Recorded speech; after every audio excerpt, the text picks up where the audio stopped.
All right, day 4 of the Olympic Games. We're halfway there almost after tonight. I'm David Reeder from Swimming World. This is John Lone from Swim Vortex. We're going to talk about everything that's happened so far. The Olympics are getting good.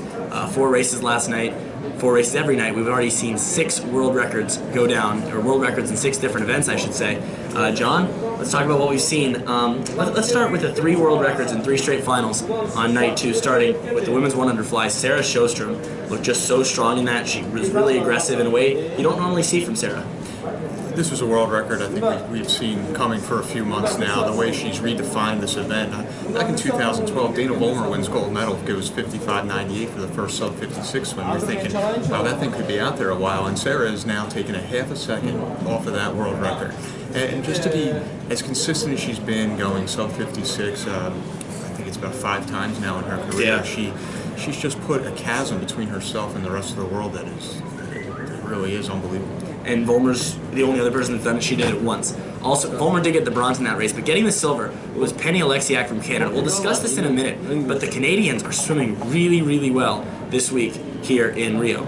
The next world record was Adam Peaty in the men's 100 breaststroke. What he's done has just been incredible. 57.1 is so far out there. Cameron Vanderberg was just a little bit slower than he was when he broke the world record 4 years ago.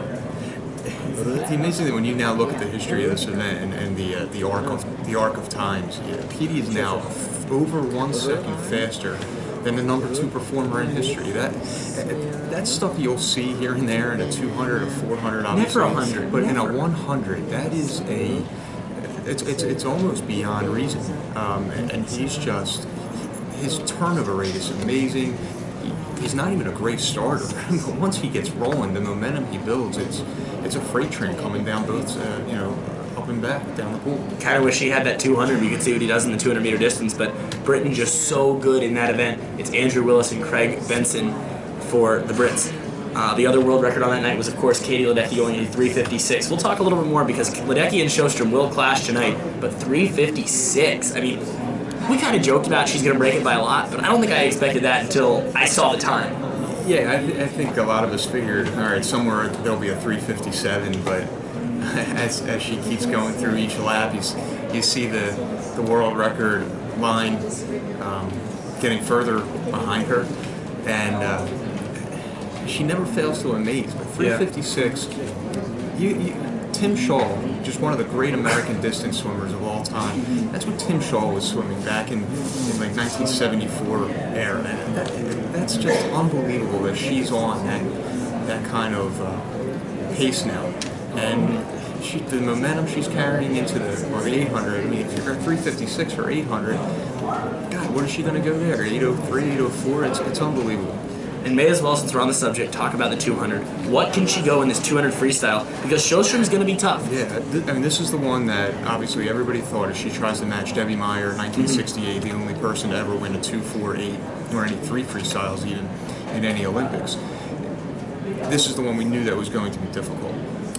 She looked comfortable last night. You have to believe at least 153 mid to low is there. And I wouldn't even put past her that 152.98 the suit record from 09 to Federica Pellegrini. And how can you discount anything right now with the speed she showed on her 100 the 400 free relay, the 400 speed she showed, and endurance she showed in that individual event. She has the perfect combination going right now. Can Sjostrom stay with her? If anybody can, it's her. She's not going to be afraid, I think, to go out with her. Yeah. And it's such a double-edged sword with Kate. If you go out and you try to bury her early, you can't, number one. And if somehow you do burn out you do burn your way through the first part of the race, she's going to run you down. The problem is then if you hold back a little bit, she's going to run away from you. There's no easy way to race Katie Ledecky. Yeah. I think Sjostrom is going to be strong, but I think she's going to have to pick 3rd or 4th 50. I don't think she can nail them both, and I think Ledecky will have all 4 50s. And I also don't think Sjostrom is going to take the Chad Leclos approach to the 200 freestyle. Possibly the worst race strategy of all time that actually paid off with Chad's silver medal. I mean, it's really tough to call it a worse race strategy because I think he knew that was the only way for Chad Leclos to make the medal stand in the 200 freestyle was to just attack beyond what people thought was reason and just see what he could hold together coming home. And so I give him a lot of credit for showing guts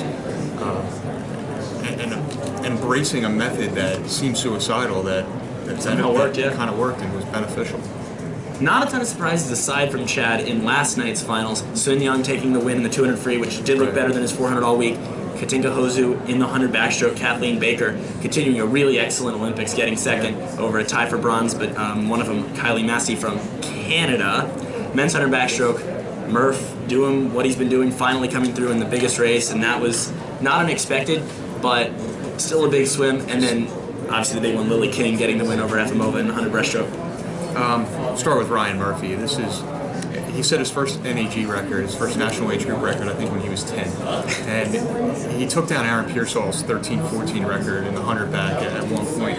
And ever since that, he's been compared to Aaron. And when you're compared to someone who's a 7-time Olympic gold medalist like Pearsall, and an argument can be made for him as the best backstroker ever, that's a lot of pressure to carry. And a lot of expectations to match. Yeah. And last night, Ryan Murphy came through and met those expectations. So you tip your cap and you say, wow, he kind of followed through on this blueprint that was set out about 8-9 years ago. It was just his last turn. His turn. He buried it, and it was over at that point. Yeah. At trials, we saw him go out really aggressive a lot. He held back some. He was fourth at the turn, and really that 200 background paid off at the end. It was a very impressive swim. You assume that at some point he's going to get Pearsall's world record, just 3 100ths off last night, and you gotta wonder, what does the 200 have in store? Can he hang with Mitch Larkin? Because Larkin did not look good last night. See, I think Larkin looked okay. 52.43 is only 300ths off of the bronze medal, and 52.4 is you're still moving. He's 3/10 off of what he's been, but he is a better 200 backstroker, so I don't think we can discount Larkin at this point at all. For sure. Those two, though. I think Murphy's got a lot left to drop. His 200 has been coming around more lately. That one will be fun. And it's cool to see Murphy back. He had that one flash in the pan last summer, but it's cool that he managed to figure it out and maintain that form, because that's difficult to get back to a swim that's just so far out there. And credit to him and Dave Durden for that. And then the race everyone was talking about last night, the 100 breaststroke. Lily King. Apparently they figured out a way to get Efimova spinning her wheels early, and it worked. And King in 104.93 winning the gold medal over Efimova, and Katie Miley, a great story, late bloomer, but getting that bronze medal. Well, let's talk about the race part of it first. The thing that impressed me the most with Lily King was, with about 15 meters left, it looked like Efimova, maybe even 20, 25 meters left, it looked like Efimova was about to shift and make a move on her. And Lily King answered at that point against someone in Efimova who has better endurance in that stroke. And that's what champions do.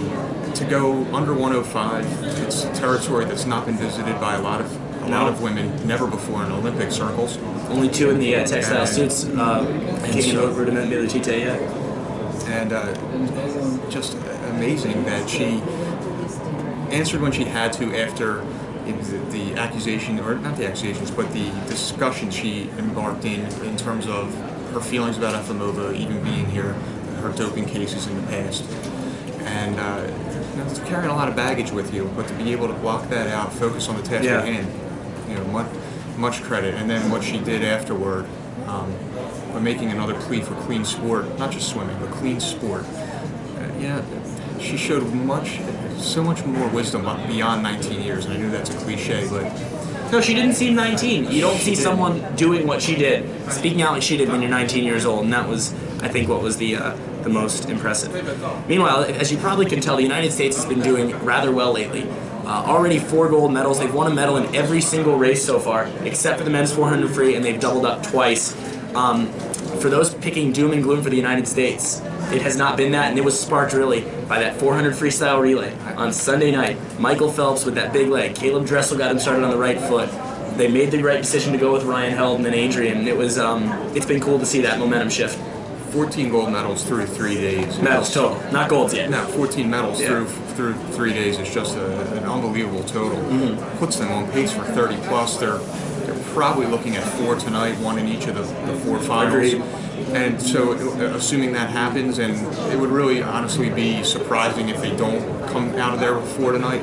18 medals at the midpoint is well beyond probably expectations. Yeah. I mean, this team is showing that it's shaping up to be a dynamite squad. Which is amazing with all like, it's a changing of the guard. Well, the young swimmers were ready. King of all people, Kat Baker. Eventually, what has to happen, and I'll be the first to say that I fall into this trap myself. Every 4 years you see these veterans move on or not make the team, and we say, oh no, is this going to be the time where the United States struggles? And for some reason, and I think it's important that I put myself in that group too, we forget that they just reload every quad. And I'm going to put a note somewhere to myself to not follow that, storyline, that line of thinking, because what they're capable of, the tradition is so strong, the legacy is so strong that it's a reloading, and everybody comes through and says, okay, it's our turn now. Yeah. And that's what you're seeing here. Just the chemistry of that team, the way they know how to get up for the Olympics. No one's nervous, they're all excited. I think a lot can be said to the team captains, the people that have been there for a while. Phelps is taking a big leadership role. Elizabeth Beisel has been huge, having in the stands for 7 days now that she's done swimming. And I think that's a lot of credit to these captains who know what it takes from previous Olympics. On the contrary, Australia got off to that great start day one. They've won 1 medal since then. It was in a relay. Tonight, I would not expect them to win a medal. Maybe in the 800 free relay if all goes well. I think their men's 800 free relay is in pretty good shape. I mean, United States, Great Britain are going to be there, but they're going to add a couple of pieces to tonight's relay after qualifying. I think 5th or 6th this afternoon. That they're going. They have some pieces to get back on the medal stand there and to maybe get the ball rolling a little bit more. They need it, because Larkin wasn't great last night. You expected at least a medal. Emily Seebohm, 7th in the 100 backstroke. You don't know what's going on with that, and Maddie Wilson behind her. Yeah, the surprising one was Seebohm, considering how many times she just goes 58 routinely, and then to not even be able to go under 59, something's obviously off. Yeah, for sure.